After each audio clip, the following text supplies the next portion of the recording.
me turn on this camera here. I'm up front to back line, I move up to catch me offside. Sometimes you gotta choose up. On the street light, stepping through the mud. Couldn't settle, it was never what it was. Time lost for the pain of my cousin. All right, everyone. Hello. Let me shut these blinds so it's a little less. All right. Here we are.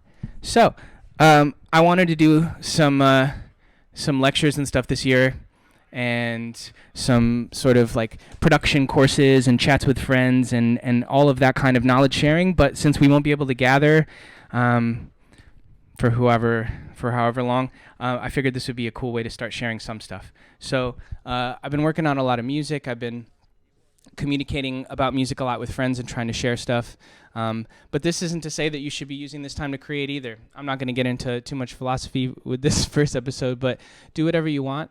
I've been having fun time making, and so I'm going to share some stuff. And if you have questions about the gear that I have, please just pop them in the comments. If you have questions about anything that I'm doing, please ask me. I don't think I have it set up yet properly so that it will show exactly what VST I'm working on, but I'm going to talk as much as I can throughout the process, and I turned off my speaker so there won't be feedback, so I'll just keep the mic on. I'll get a stand at some point, but this is a new idea. So here is something I've been working on. I played a couple bits of it on, let me open this screen here. Boom, there's Ableton, cool. So I played a bit of it on Instagram and stuff a couple days ago, but this is a track that I made out of a sample that I found in a documentary a couple weeks ago. I won't give it away yet, but so I started sampling stuff and building it out. And I think it should come through. Let me pause the album here, nice and clear. Please just give me any heads up if you don't hear things, because I'm still figuring out these volumes, but the volume level. But here we are. All right, so sounds pretty quiet. Yeah, okay.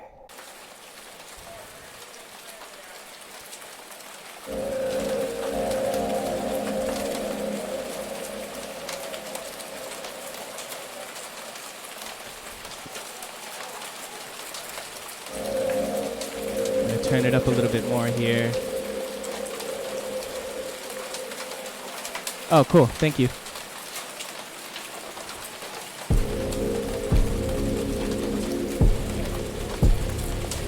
So while this plays, I'll kind of talk a little bit about what I've been doing these days making tracks. So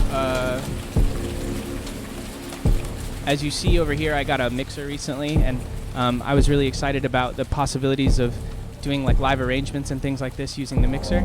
So I've been doing just a lot of live takes where I feel like probably the audio is not mixed properly and the components aren't exactly where they should be sitting, but I have it running through Ableton. So let me bounce it. Okay, so you can see it here. So I have it running back into Ableton. So all of the buttons that I'm pressing and the things that I'm doing in Ableton are still saved with the MIDI, but I'm also doing a live take that's running separately in.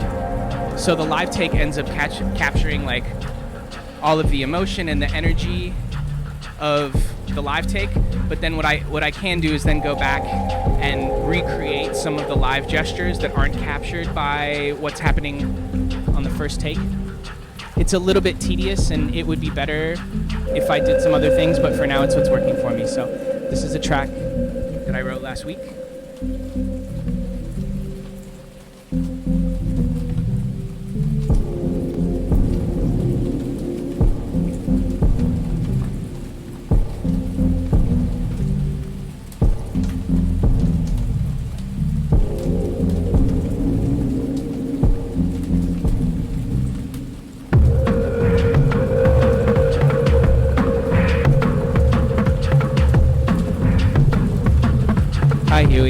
So the background on this track is a field recording from a rainstorm. I have a Zoom H4n, and I just set it on right near the window when it was raining. I mean, there's been rainstorms in a million songs, but I don't know. I enjoy it, so why not do it again? I try not to care too much about details like that these days. I'm just or in general, I'm just making music, and that's the most important thing.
the noise that sounds like a voice is my voice, just like making a percussion noise.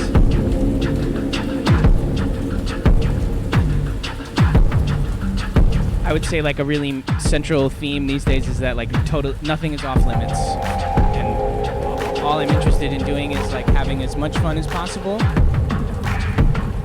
and then you worry about producing the thing, the physical or whatever the thing comes after that.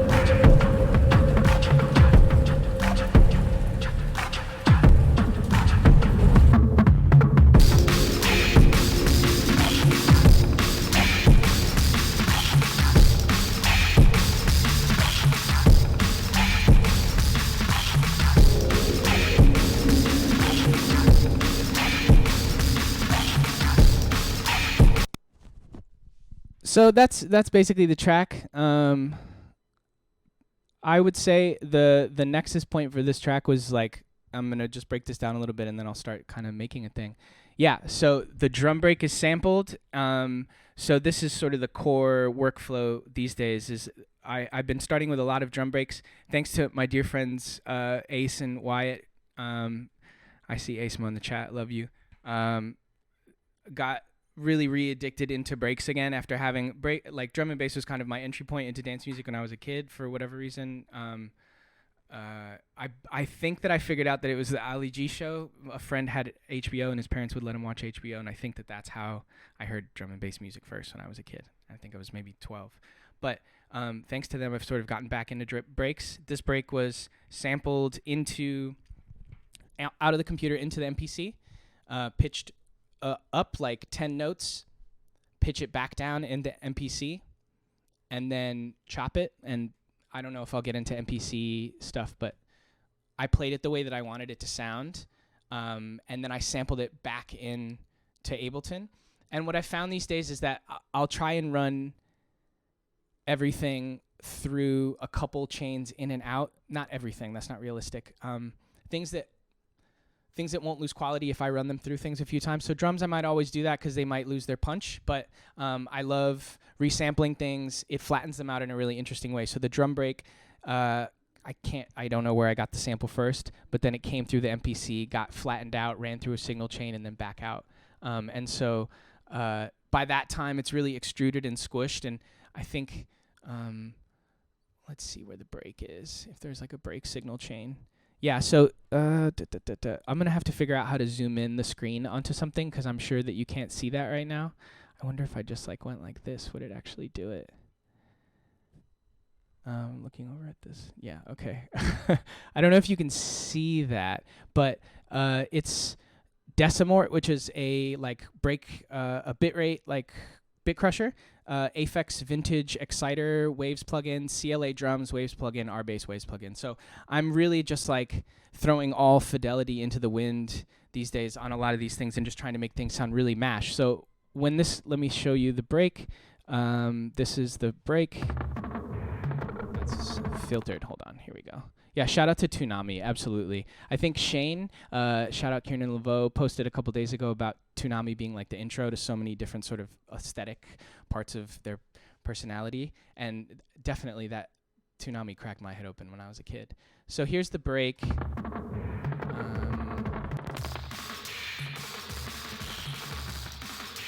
It's got a little bit too much. Oh, here we go. It's because it's running through. There we go. So that's the break running through the chain and the break without the chain.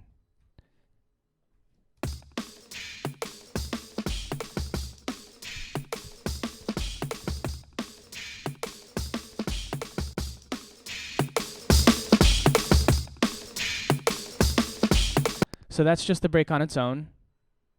And then with the signal chain.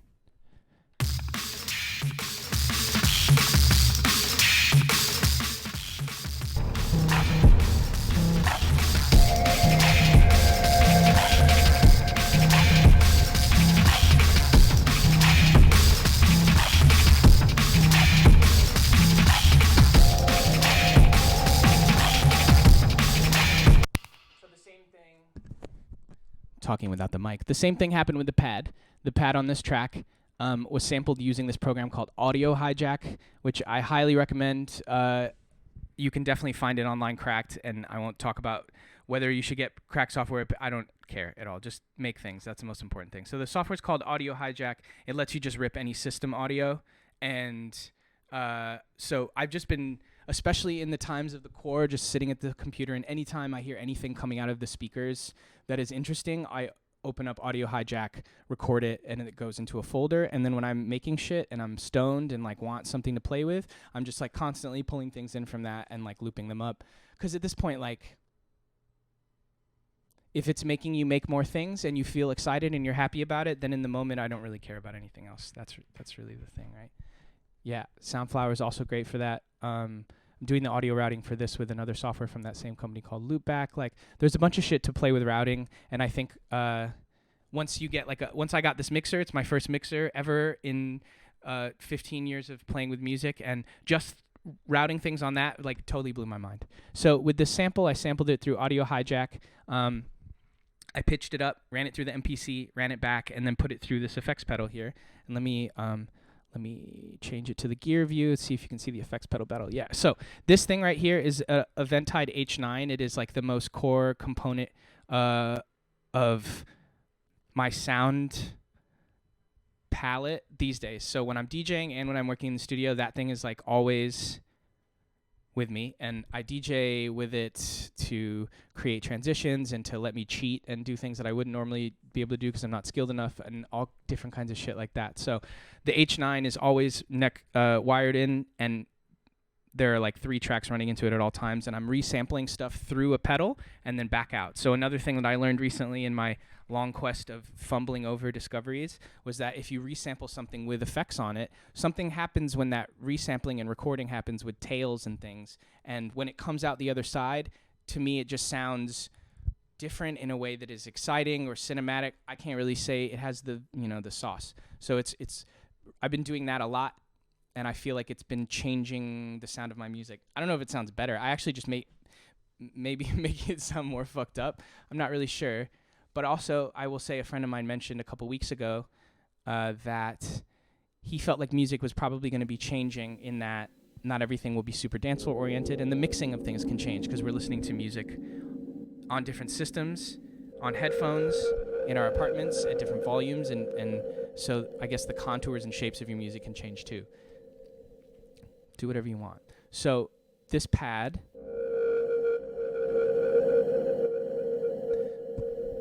it's creating different harmonics based on just changing a filter with really high resonance, and I won't get too far into that. But it just makes me like, I want to live in that pad.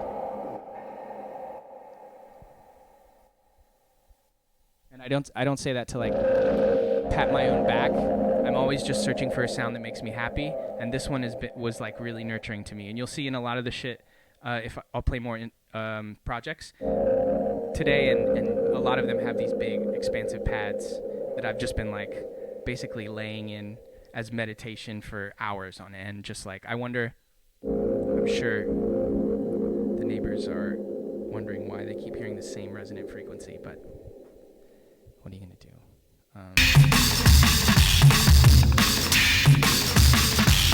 Okay, that's enough of that track. So I'll just go to a new project. I went to the train yard yesterday and recorded some sounds to play with just as like a jumping off point for a quick sketch, so I can just completely make something really boring really fast in front of you. And again, if you have any questions about the gear, this is a Novation Bass Station 2 bass monosynth. Let me make sure.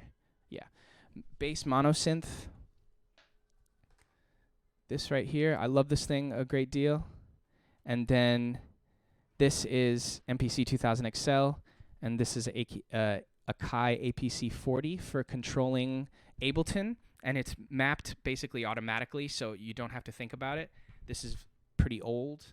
All of these components are pretty old. I'm like pretty grumpy when it comes to change, and I love routine, and so in music, the more comfort I have, the easier it is for me to reach for things, the more likely I'm going to be to keep working on music, and I try to be less fickle as I get older, but it doesn't seem to be working. So I'm just trying to make the barriers for entry into music making to be really easy for myself. Hence all these field recordings and this sort of laissez-faire I wouldn't say laissez-faire. This sort of lax attitude about like where the source is. I don't think it's lax per se. You should be get too deep into theory here. You should be present about what you're sampling, but like it's all about making. So let me see what I have here.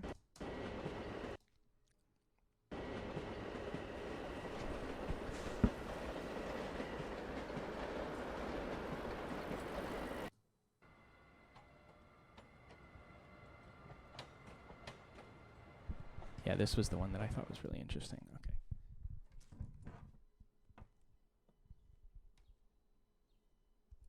Yes. So I route the majority of the tracks on this mixer. Let me see what camera angle I'm on right now.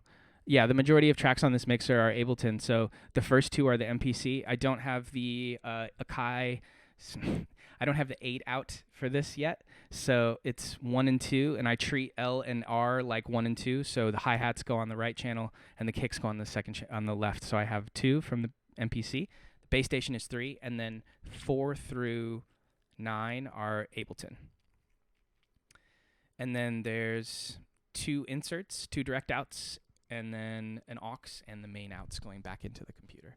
So I actually could benefit from more, but like that's not without getting too nerdy. Yeah. So the goal was to be able to get things out of the box and onto the mixer so that I could DJ the tracks while I was writing them, because that seemed to be easier for me to get arrangements down. Because otherwise I'll just like agonize over the blocks.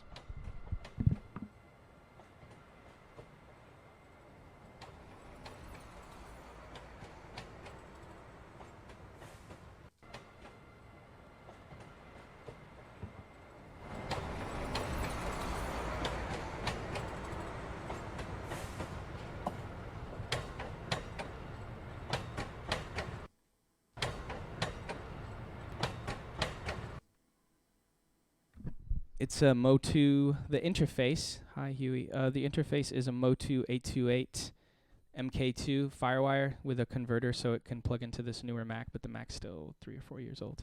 It works great. It has an issue with the first 2 channels that something starts fuzzing after a couple years, so I just don't use it, but I've never had money to buy gear. All of these pieces, I acquire them and then they're mine until they break, basically. Slowly, I've been like doing payment plans on Zounds to get more gear, but that's only been in like the last 2 years. Yeah.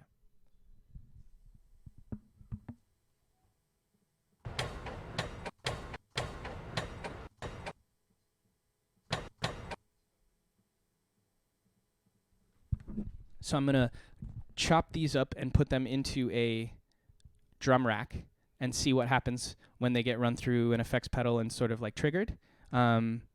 And then we'll see what else happens with the sound. But it's that metallic quality is really interesting, so it could make some cool drums.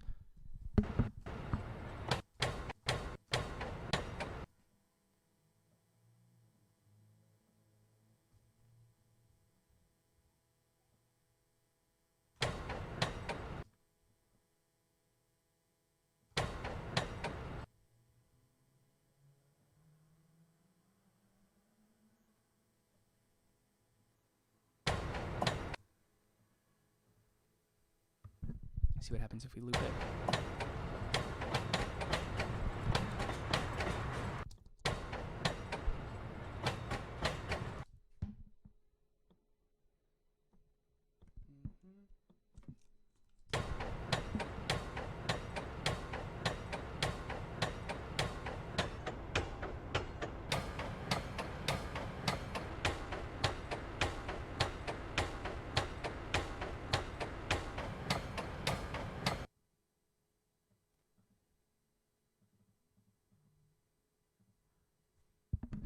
So I'm just setting one from there. I'm going to pitch it down and see what happens and see if we can line it up with a tempo and really slow it down and make it drawn out. And then what I will try and do is use that as the basis to add more drums underneath it. And then I'll check out the other samples. So I'll put the mic down for just a second while I do that.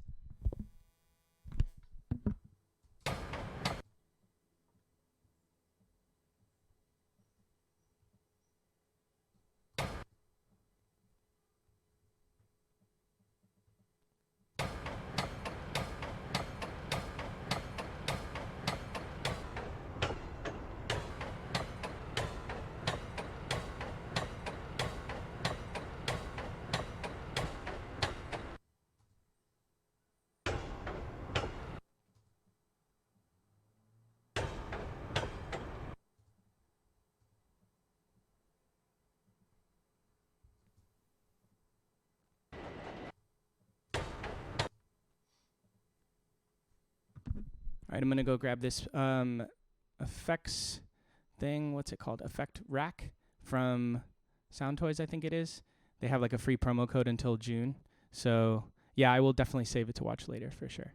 So they have like an effects pedal deal right now where you can get this effects pedal to use for free until June. So I'm just using it on a bunch of stuff. So let's see what happens here. I'm adding delay to create some sort of rhythmic palette in the background of these two sort of hits to see what happens.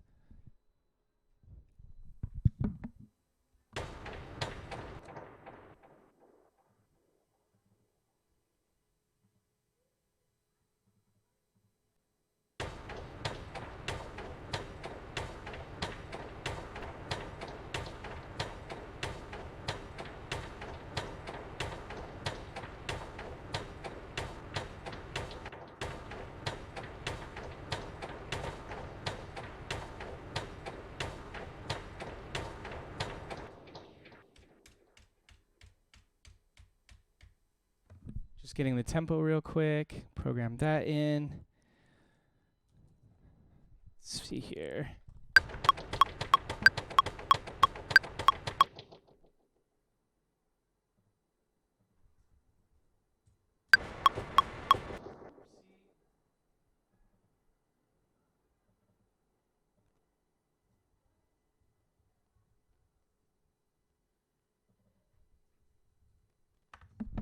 One sec.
Just going to program in that little loop on here as just a little bed and then start putting stuff on top of it. Just kind of weird. It's almost like a clock in some way. It's quite strange.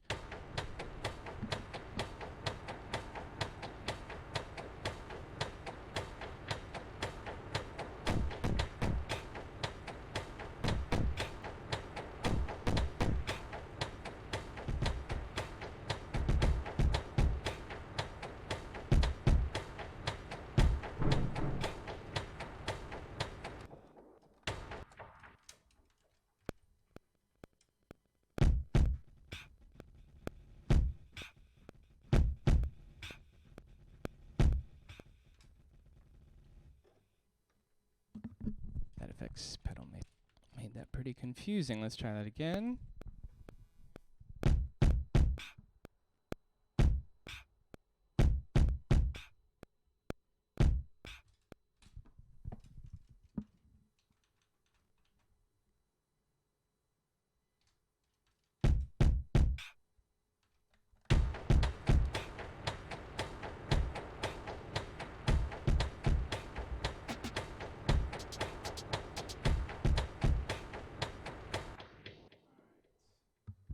I'm going to go to this DX7 plugin that I've been using a bunch. Really beautiful sounds. So let's see what comes with it. I'm just going to play a bit, and then I'm going to move over to the bass station and see what comes with it. It needs some more drums as well, so I'll see what happens there.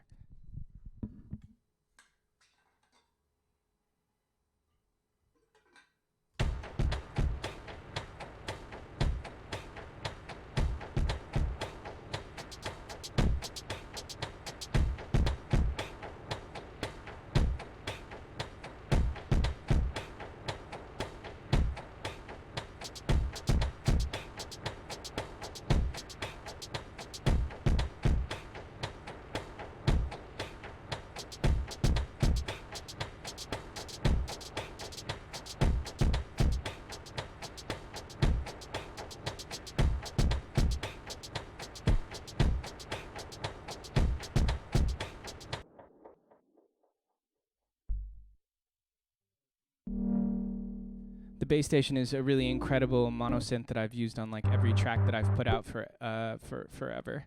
It's just a really powerful, pretty simple to use. Everything on the front is what it does. Basically, there's like some sub menus for little tweaks, but pretty much it's everything on here. And it just makes like the most amazing sounds.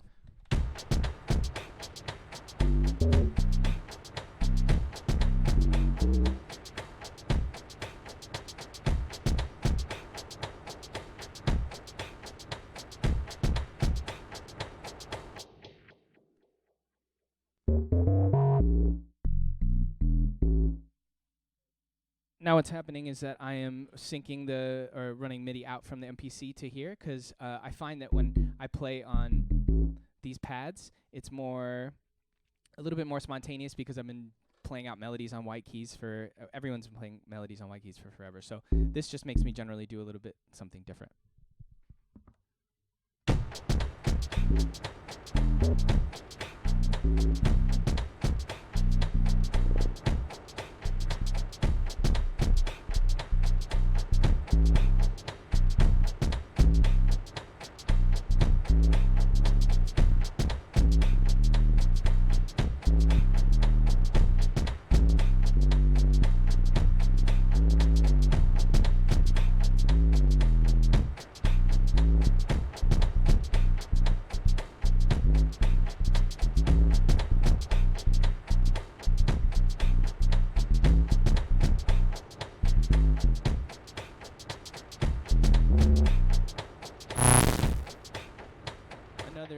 Another pillar of something that it took me a really long time to learn is like as soon as I play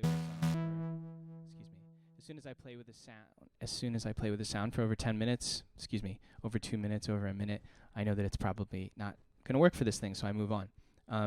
The other great spontaneous thing about these streams is that like the likelihood of me making something good is also totally a dice roll. A lot of days I feel really warm and my muscles feel limber and I'm like ready to write something, and it doesn't happen. All of those things are completely arbitrary. You have absolutely no idea what's going to happen, and I think like the only thing that can increase the likelihood that you have a good time when you go to the studio is that you are nice to yourself and that you just like keep going. So I haven't written as much this week as other weeks, and that may not mean anything. It's just always interesting how we try to frame up sessions and how they actually occur. And I just say that to say that like the spontaneity of the stream is part of the fun risk part, and that's a rarity for me for sure.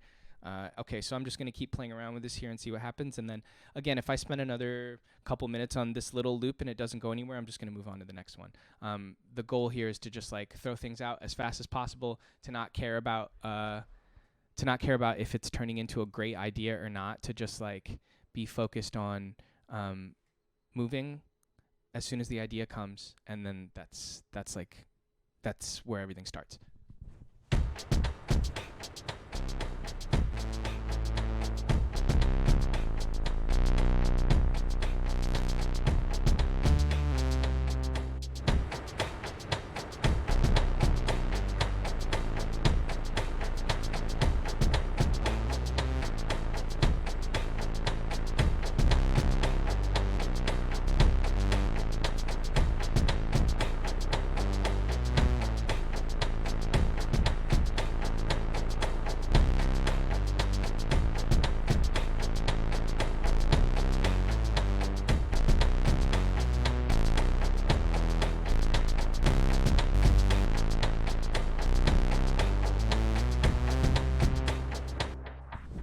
Now that's kind of cool. So the way that I have it set up is that I can play MIDI on here. It goes in and then back out again. So I just play the phrase really quickly, and then I grab the MIDI and I can loop it while I do other things. Because I'm not like an accomplished player, and the goal is to just like get the blocks on the grid. But I played it out, so I have like more of a feel for how it fits. I guess it just happens to come together a little easier for me. I see the question about how integral the APC is.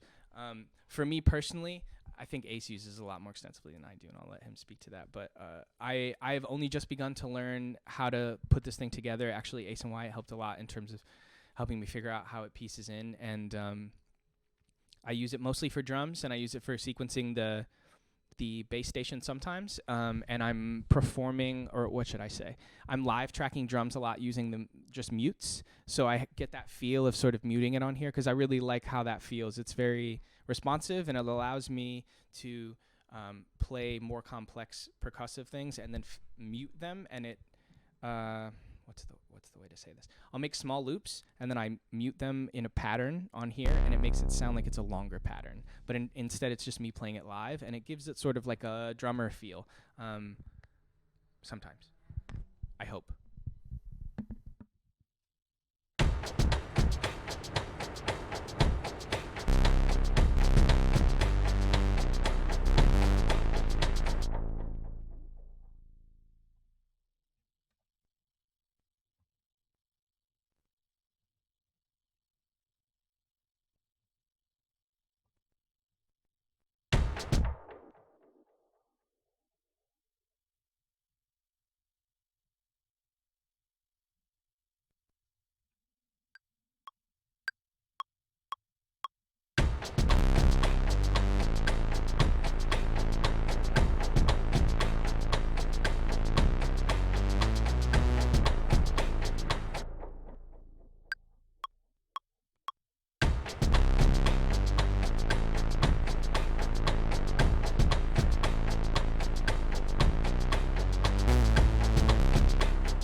I think those notes are wrong, but it's pretty close. Let's see. And again, like, I don't even know what I'm making right now. This isn't dance music, but it is music. So these days I've been having the most fun just like seeing what tempo I end up at, and like if this isn't what I expected, it doesn't really matter. So I hope you're enjoying it.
That is what it is. I'll move on from that. But that's a quick snapshot. My muscles got warm, blah, blah, blah. There's that. So I'll go back here and see what else we have.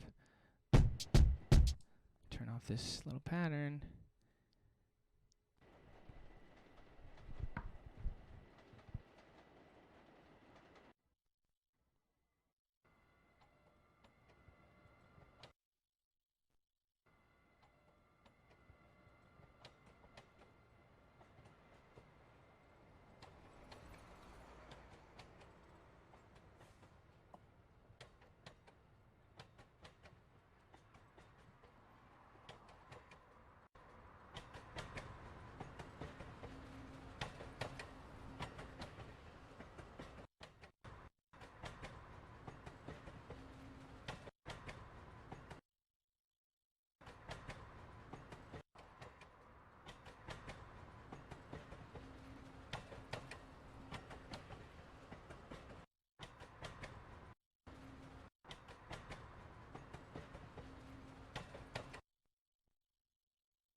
That's a loop.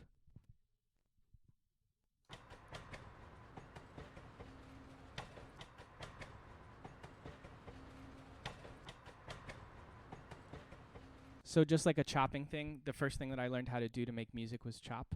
And I started in Sony Acid like many, many years ago, just chopping things up.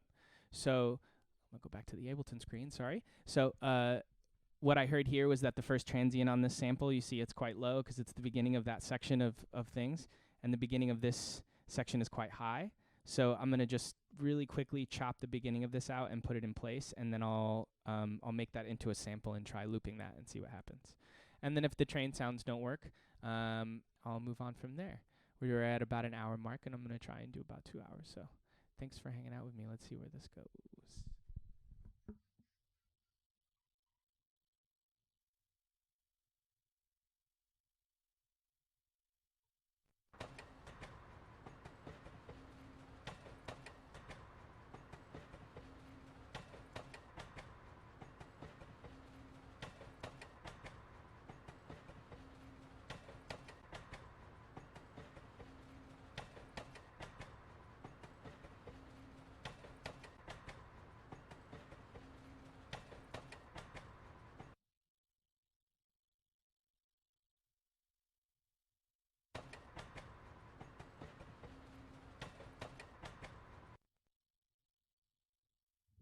I'm just trying to make it feel right now. So it feels like it's just a little bit off. That's good. I'm going to consolidate it really quickly. What happened here? Let's see.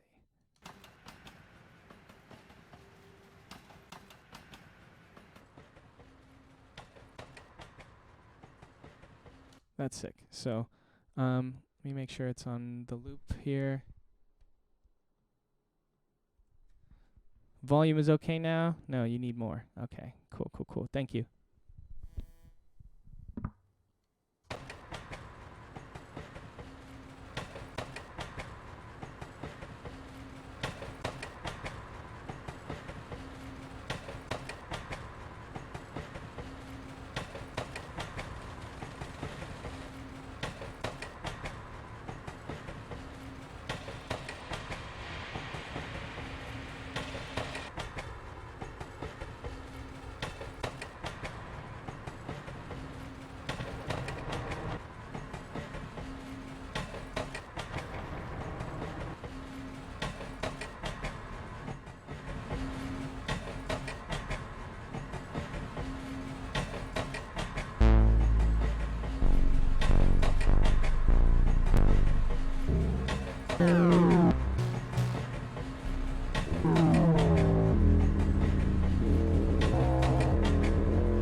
All right, that sounds pretty sinister, so I'm going to see what that tempo is.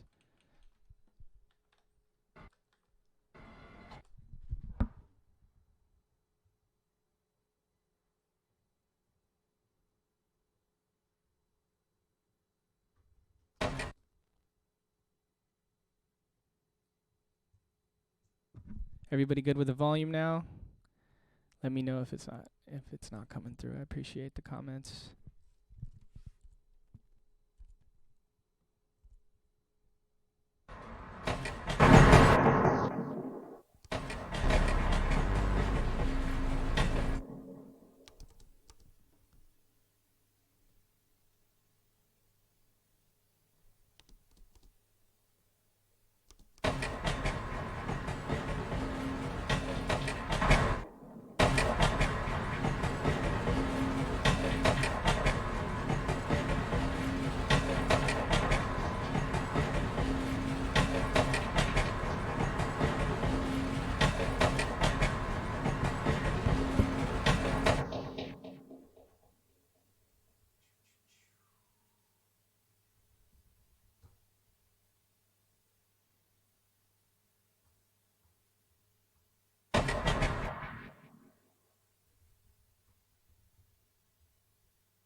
Okay, so super weird loop.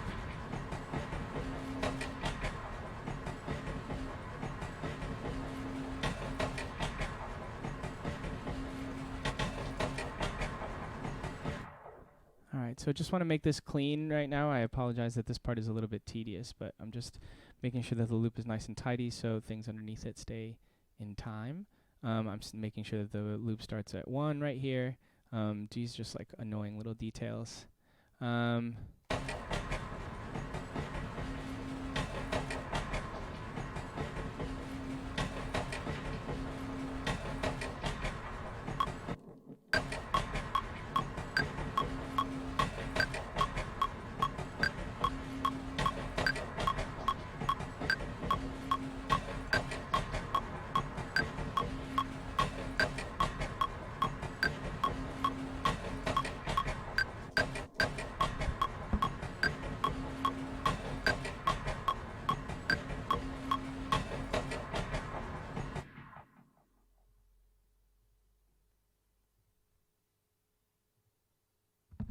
Got this kind of sludgy loop. I'm going to go to a pad and see what happens here. So I'm using this DX7. It's from Arturia. I'll figure out how to get it on the screen, but it's really nice. It makes beautiful sounds. Already I'm just like, shit, okay, there's a pad.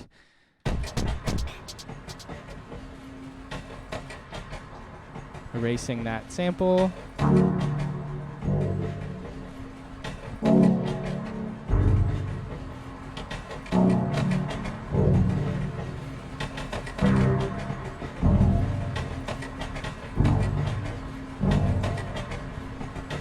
Okay, so I was just slapping the keys right there, but that was kind of cool. So let's see those first couple notes.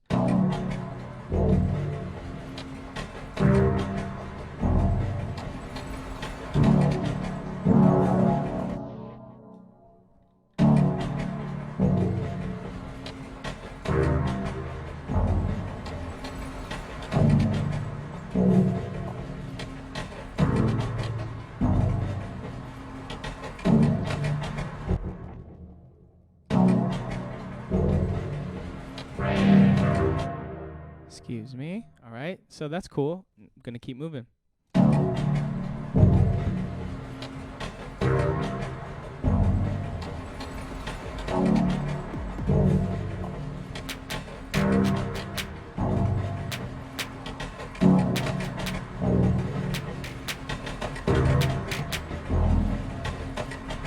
Interesting, because that falls out of time at the end. What happens there? Sounds like something else starts playing. Oh, okay, it's a different sample. Here we go.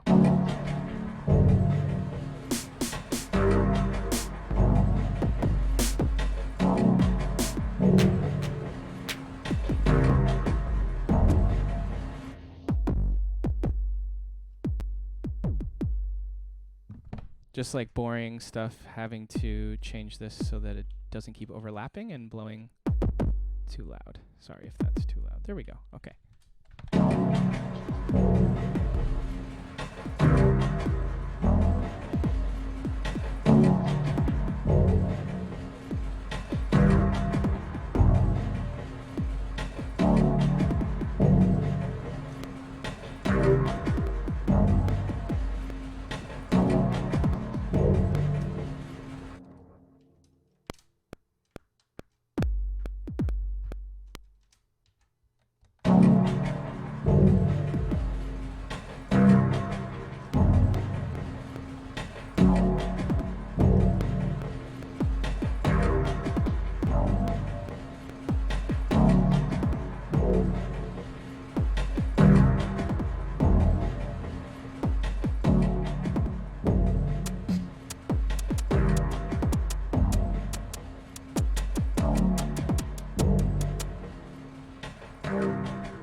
Yeah, it's the DX7 from Arturia. It is truly incredible. Yeah, every time I hit the key, I mean, literally just there, I opened it, chose a preset, sounded cool. Now, being that it's a preset, I'm gonna keep running with this and not worry about it. And then if this goes somewhere and I like it, I'll go back and I'll put my hands on it, start to take apart the operators, play with the frequencies more. Excuse me, my throat. But for now, it works.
I actually don't know where that bass line is coming from on the...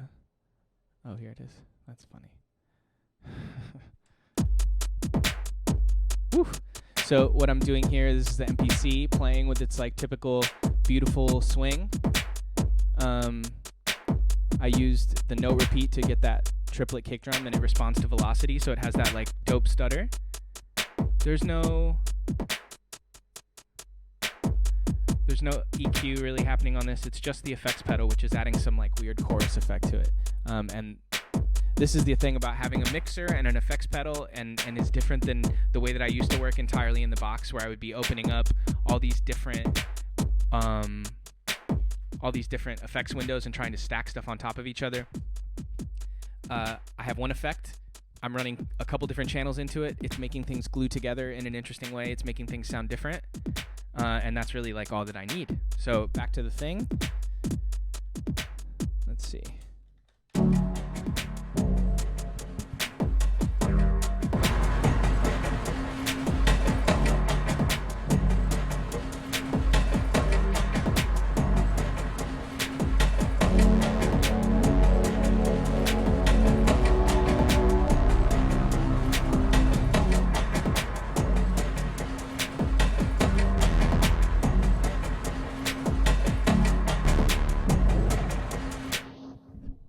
So I'm going to look for a bass sound.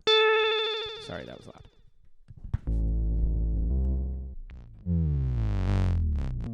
I'm going to stop myself here for a second and just like go and listen back to the loop really quickly and see what it needs. I definitely can be guilty of just like powering through things sometimes and like really pushing and trying to get stuff out of me. And I should be nicer than that. So I'm going to listen to it again real quick and then see what it needs.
So I'm really interested in the interplay between, sorry, my torso.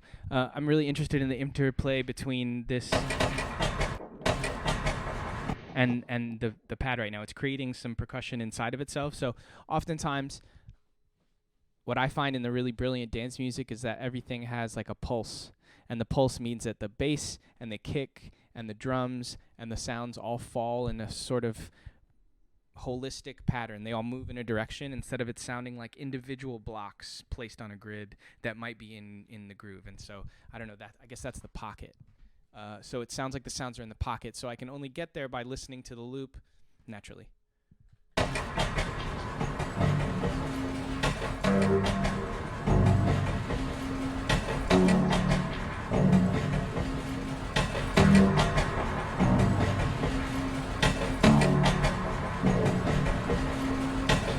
All right, so I was saying, you know, I got to listen to the loop a lot to figure out where the interplay lands and like how I want exactly these two things to work together.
That's basically enough time that I need to know that something's not going to work, that it's not going to work, that I'm going to move on to another thing.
Time for a break.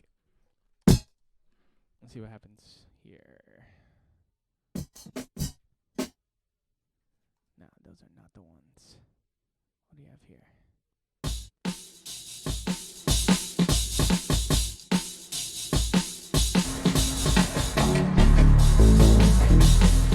Nope. That's clear. Let's see what else we got here.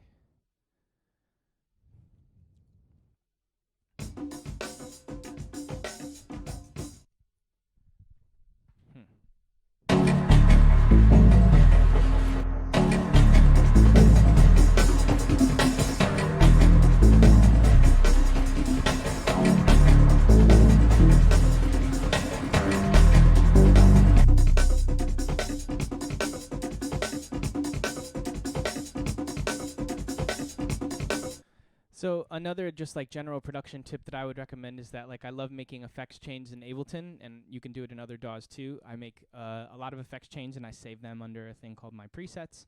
Let me switch back to the Ableton view, sorry. I gotta remember to do that. And I have these sort of set collections of things, these chains that I use on certain percussion, and so I'm gonna immediately drop it on this break and see what it makes it sound like.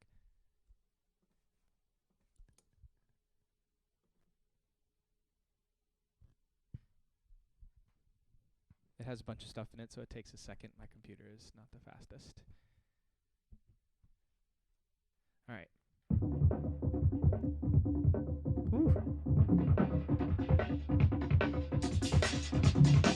Okay. That's pretty crazy. So the chain that you see here, it's a EQ, the API EQ.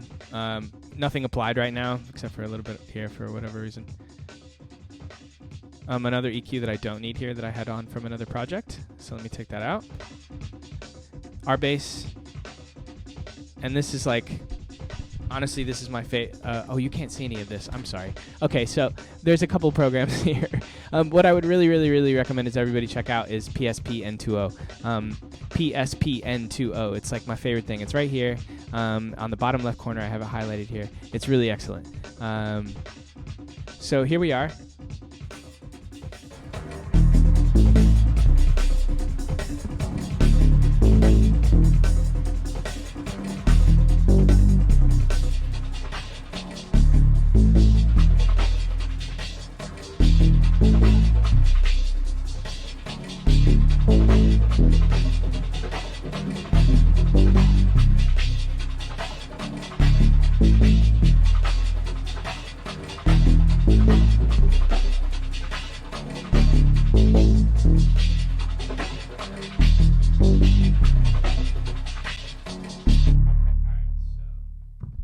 Let's get these things going.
All right, that's kind of cool, but you know, that's an example of another idea that came out in like, I think that was 20 minutes. I'm bored with it. It's kind of gone as far as I'm tired of hearing the chords, blah blah blah. That's fine for me. There are a couple points there, like I could have spent more time on the chord because I just like hit the keys, and maybe if I developed the melody a little bit more, I would build it out a little bit more at this time. But for me, this is okay. A lot of times when I'm making tracks, like my goal is to just like drop it, and then as soon as I feel dry, and I've mentioned this earlier, as soon as I'm starting to run out of energy, I'll just like hop to another thing. And that's the way that I have changed a lot of how I look at production, which is by caring less about completed thing immediately and just being playful and light and fun with it and just like having a good time. And that to me has totally revolutionized the way that I write music and made it much easier for me to enjoy myself.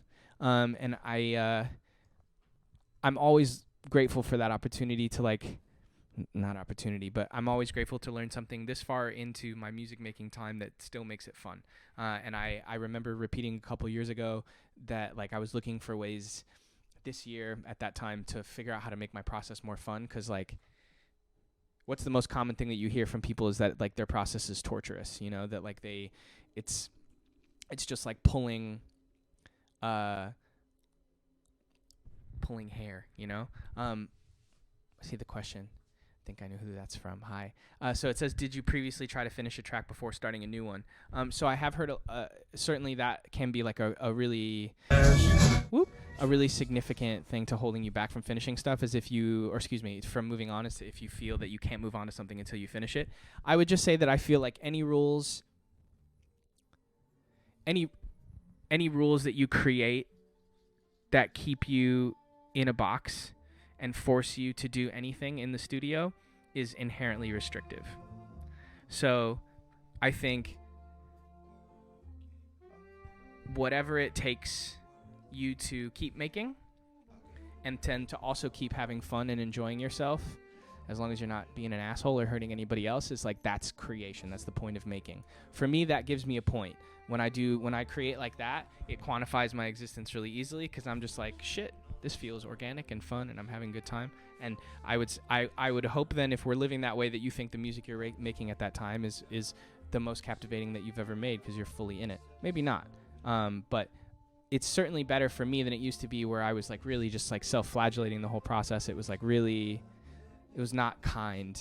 And so, especially now, when you have like all this terrible productivity porn and all these people saying you need to revolutionize your life and all that other shit, but we won't get into that. Just make stuff. If it feels good, make. If not, don't make, hang out. I would, damn, I'm getting real washed out by this reflection. Hold on. I give a shout out to my uncle because he taught me this thing. He's a drummer. He's been a drummer for a very long time, and he didn't play the drums for quite a long time. And there was a long period of time where he tortured himself for not playing. And then one day he was like, you know what? Even when I'm not playing the drums, I'm still playing the drums. I'm still music. And if you live a musical life, if you are creating, if you are living in music, you don't have to be making it at the time for you to be doing it. And so any guilt that applies to that because of the fact that you're not sitting on the chair, looking at the screen, clicking in Ableton, it's bullshit. You're still making music because it's like in this here, it's gestating. So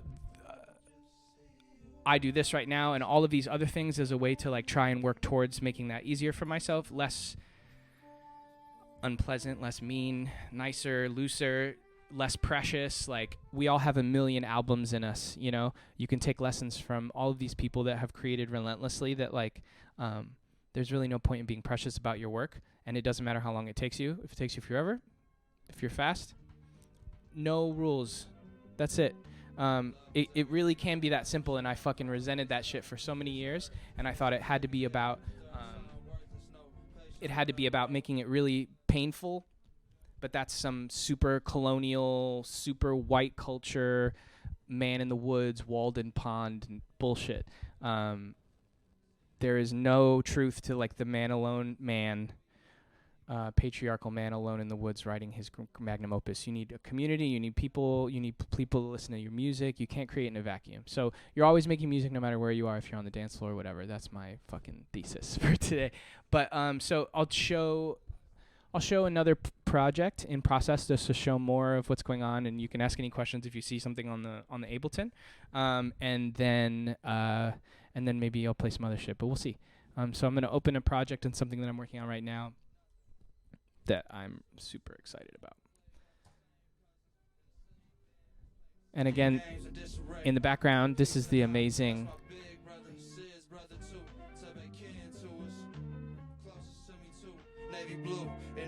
Navy Blue album. Wishing that I knew what I didn't, no vice versa. Polaris shining on a serpent scale, spent the night searching for life's purpose. Hurting.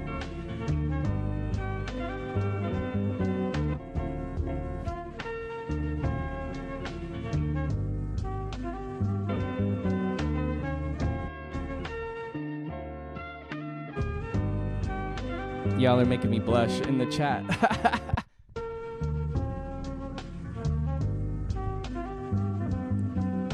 Wyatt, I didn't even know this album was out. It's been ruling my life.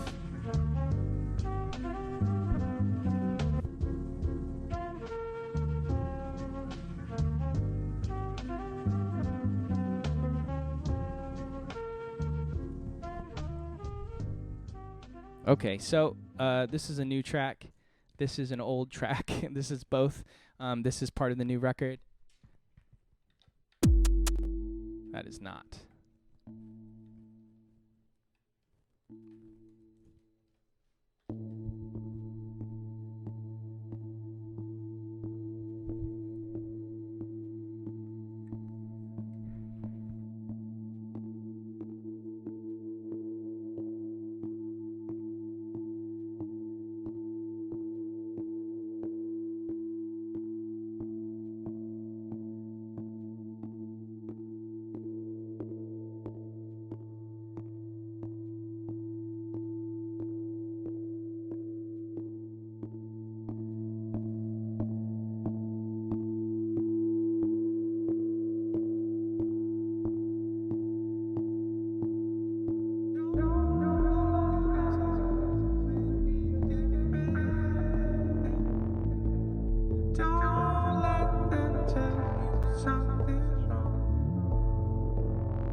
So I'll keep playing it, but this is like this is a pure example of something that's completely out of the scope of like things that I made before.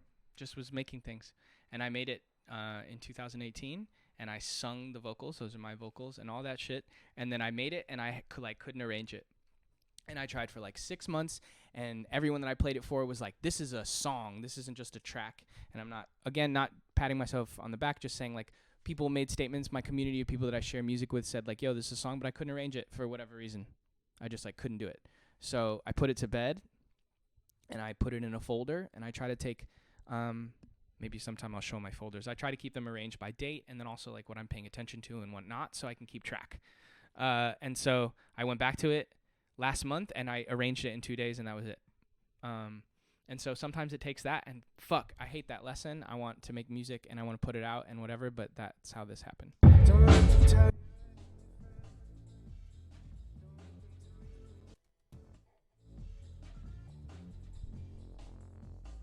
Just a second. Let me get the audio right. Sorry.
Singing. Those are my vocals.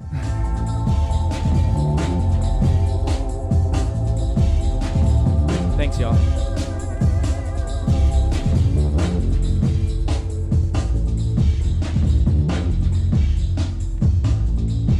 Somebody asked Wyatt.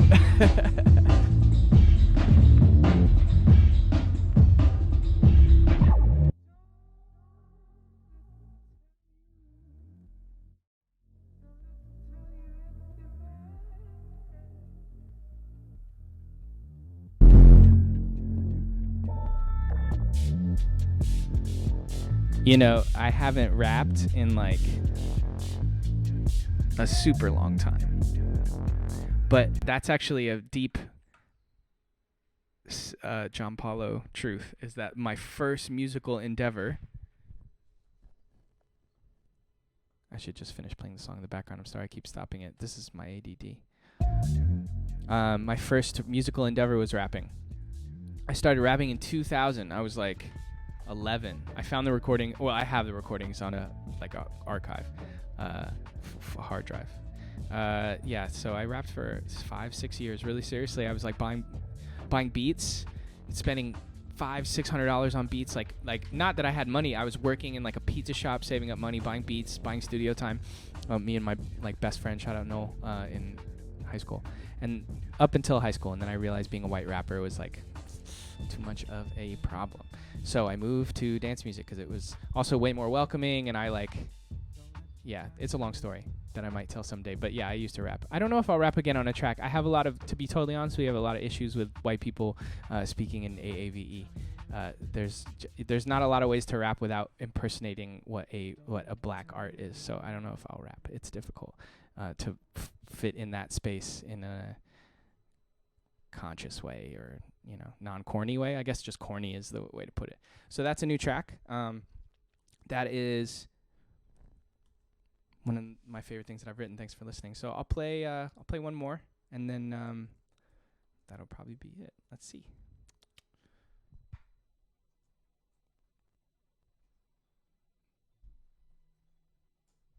Cool. I'll play something else in the background. Let's see what we pull up.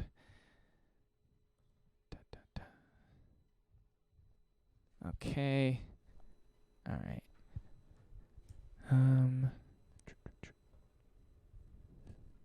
Here's a track. Cool.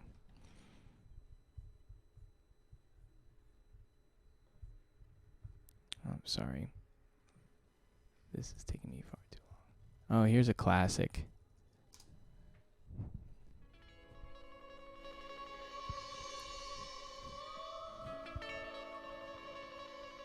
My Ableton is really slow. Sorry. Does anyone remember this song?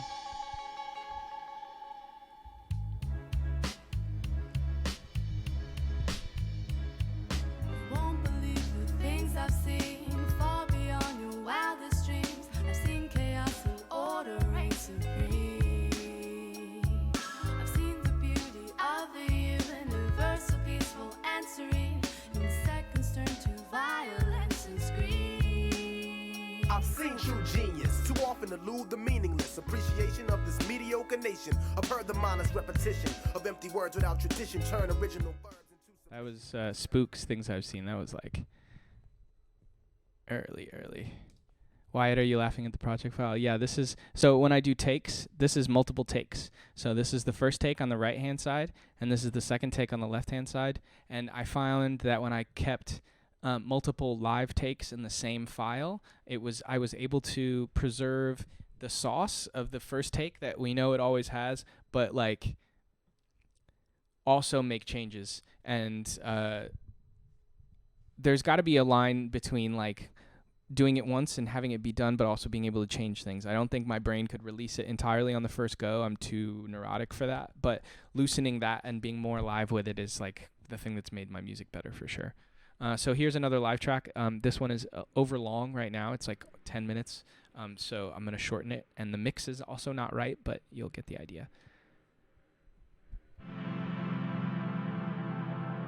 This is another pad study, basically. It's just like trying to make the biggest, softest pad that I can sleep in.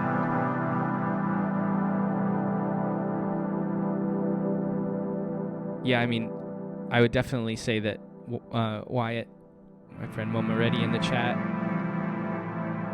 and Ace have really also been a good boon for me, like having the confidence to do live takes and stuff, because you know, their music's great and it's also very live. So having a good group of friends around you to influence your style is always important, a lot.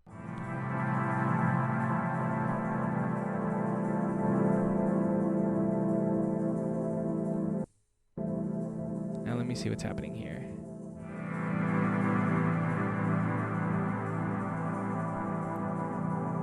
Okay, bear with me here.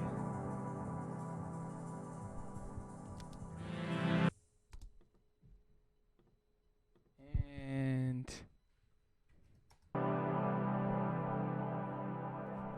right. Cool. Woo.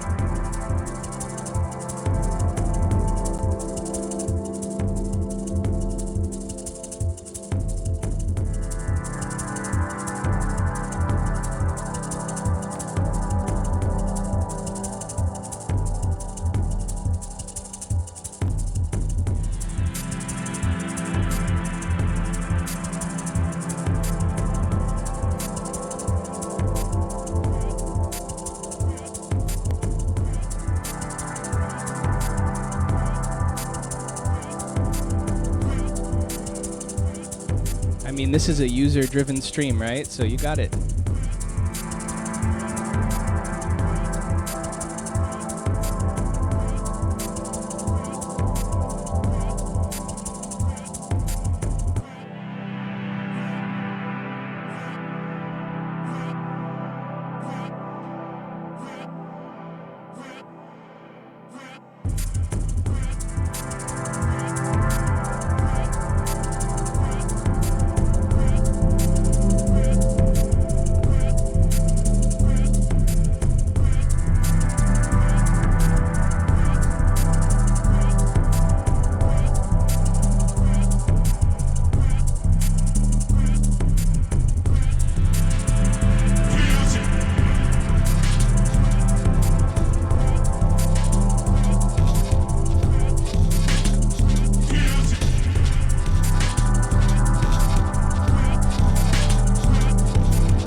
hits the bong.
Yeah, I saw your comment about pads, so after this I'll talk about pads a little bit as as the wrap up.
It's supposed to say we're music. We are music. We are music.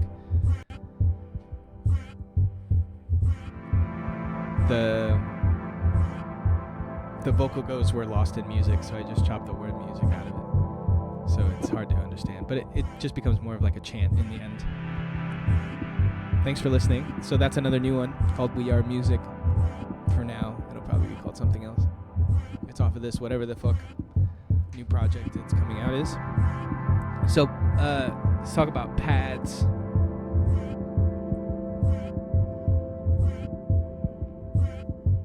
I love pads so much. Sorry, I didn't mean to stop it so abruptly. I'm just gonna play this pad. I'll just play this pad on loop in the background, because that's what I did for like a week and a half. Anne can attest to that. My partner, they heard this over and over and over. But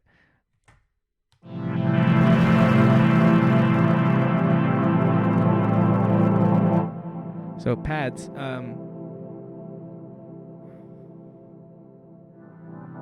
Basically what I'm always trying to do is like take an initial pad, and then I turn the resonance down. I turn the filter down and the resonance up pretty much always. I play a lot with the mid-range on pads. I want to always push it. I want to push them forward, and I want it to be really punchy and like warm. Not punchy, fat and warm. So I usually take a pad and then I run it out into the pedal, or into something else that's going to extend it outwards. This one actually naturally has like a really long tail, and so I just started really tweaking the resonance really hard. So this VST is called Poly M, and it's from my favorite VST company, or whatever you call that software company, XILS Lab. They make a lot of relatively affordable VSTs. I don't pay for VSTs, I'll be honest, but I did buy one of theirs, and that's the first VST I've ever bought. They make a light version of an emulation of the EMS Synthy, the Suke synth. That's $30, and it sounds incredible. I used it on every record for like 5 years straight. But this is called the Poly M, and it's this massive thing. I really got to figure out how to get the VSTs on the screen and keep it tidy, but I'll do that. So this has it has really intense it's like a 24 dB VCF that has really intense resonance. And then it's just like bubbling as long as possible. So the way that I make pads is Poly M. So the way that I make pads is traditionally, this one is especially great, but it's stacking resonance and tails and then resampling. So when you hear it on the final recording, it's resampled, so it sounds even crazier. And by the time everything gets squashed, and that's kind of what I like using. And apologize if I don't use the right technical language, because I don't really know what I'm talking about. This is just like stumbling over discoveries over years. So when I record things with tails on them and then resample them and then use those samples, especially pads, it makes it just sound more cinematic in some way. And this one, once it finally got to the recording and you hear it bubbling through, let's see.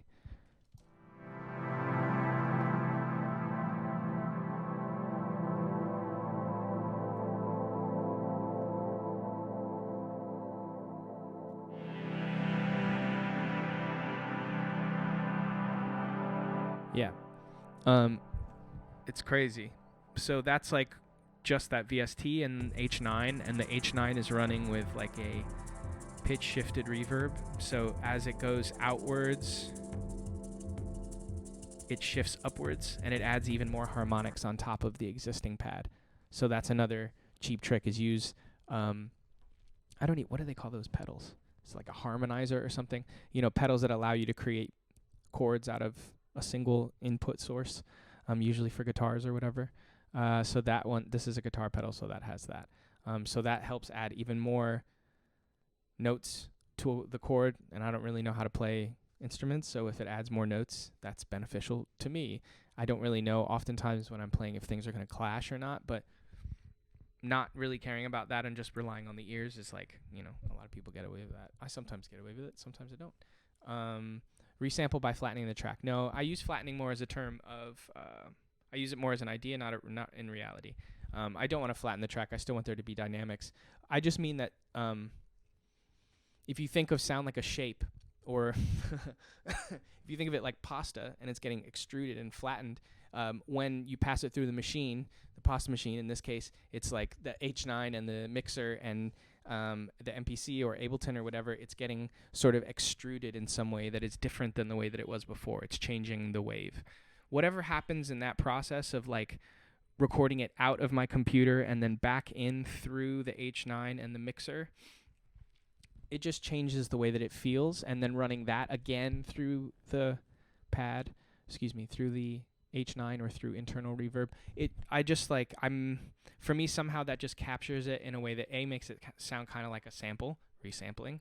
I never really knew what that meant, but it actually does the trick. And when you do that on multiple different audio sources in the same song, it takes it from just being stock sounds in a grid on a machine into something that has like just passed out into something and come back again. Super non-specific explanation. I should probably figure out what actually happens there. But something in that process to me recently has been making things sound different. And I guess for me, I've been trying to make, actually Wyatt said this the other day. He said it was like outro credits music, and I'm totally thinking of like 90s action movie credits, trip hop, blah, blah, blah. So yeah, that's the pad theory. That's the other theory. And we're right about at 2 hours. Does anyone have any other questions before I say goodnight? I really appreciate you tuning in. This was super fun. There's more music coming. This was inspiring and also pretty nervous, but that was fun. All right. Well, thanks everyone for tuning in. I appreciate you. I'm going to figure out how this information can be put into something digestible later, whether that be like a YouTube upload or Instagram TV. We'll see. The goal is to just create more things to learn from. So I'm going to keep doing this because like this was an easy 2 hours. Thank you for tuning in. Have a good rest of your night. Stay safe. Stay the fuck inside. And be well. Take care of yourself.